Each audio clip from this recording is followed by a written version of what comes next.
Hey, it's Nathan Impsel here to talk briefly about poverty, climate change, and Hurricane Maria, the way it hit Puerto Rico.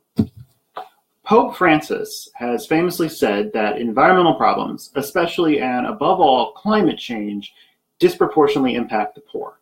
He's not alone in this assessment. It's been said by sociologists for decades, scientists and economists have made this claim. It's certainly well known in the ethics community. If this sounds crazy, how can climate change or any environmental disaster impact one group more than another? Don't we all live in the same environment?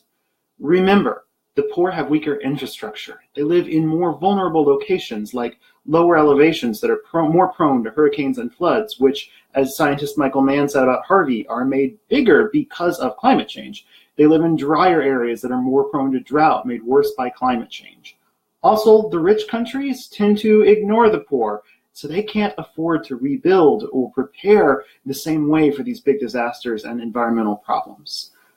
We're seeing that right now with Puerto Rico and the Virgin Islands. What Pope Francis and others have said about environmental justice and climate change is playing out before our eyes. As badly as Hurricane Irma hit Florida, as badly as Hurricane Harvey hit my home county, Montgomery County in Texas, Maria has done far more to devastate Puerto Rico and the Virgin Islands. Why? Because there wasn't the money to build up the infrastructure the same way. And so power will be out for 6 months. Can you ever imagine that happening in New York or Miami or Houston or Los Angeles? And yet power's out for 6 months in this part of America. The hospitals are devastated. All the roads are blocked. And yet even though Puerto Rico is part of the United States, they aren't getting the attention they need from Washington, whether it's because they're poor or more likely because disproportionately full of people of color. And let's face it, the United States government has a terrible racist track record when it comes to pending the needs of its non-white citizens. Now, FEMA is there, to be clear, in Puerto Rico because the law says they have to be. And now, thanks to you, Donald Trump is going for a photo op as well, the PR, because so much criticism of tweeting about the NFL when he wasn't tweeting about Puerto Rico. So we need to keep up those loud voices demanding longer-term relief go to Puerto Rico, not just short-term FEMA relief, but we've got to send the long-term stuff to rebuild the agriculture, to rebuild the dam, to help lift up this island full of Black Puerto Ricans, Latino Puerto Ricans, and yes, white Puerto Ricans, American, above all, American Puerto Ricans. Where's the long-term Harvey relief?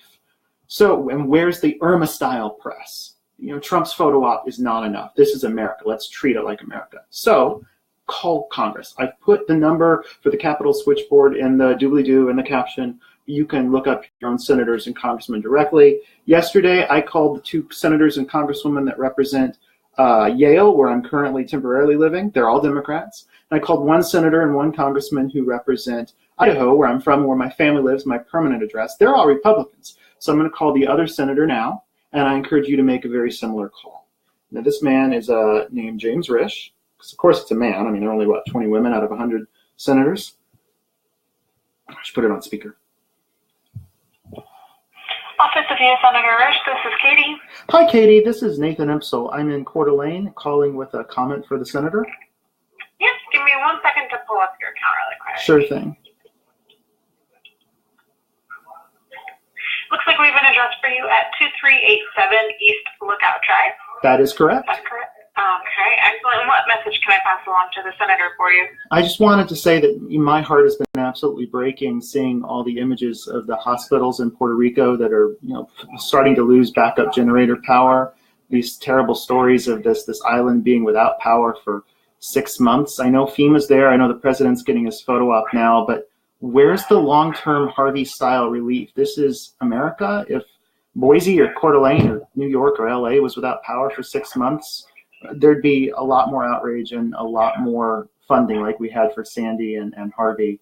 And so I'm hoping that Senator Risch will lead the charge to get the long-term recovery to replace just the totally destroyed Puerto Rican agriculture and the dam and the power and everything that our fellow Americans down there need. Absolutely. I can pass that message along to the senator for you. Thank you so much for your call and expressing your concern for that. Thank you, and thank you for working for our senator, and I hope you have a great day. You're welcome. Thank you. You too. Bye-bye.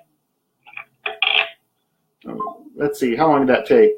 Oh, my phone already shut it down. But that was less than a minute. That was maybe a minute, 20 seconds. So please take 5 minutes to make 3 phone calls, your 2 senators, your congressperson, tackle climate change and injustice and racism all at once, tackle poverty, and let's get the aid down to Puerto Rico that it needs. Thank you.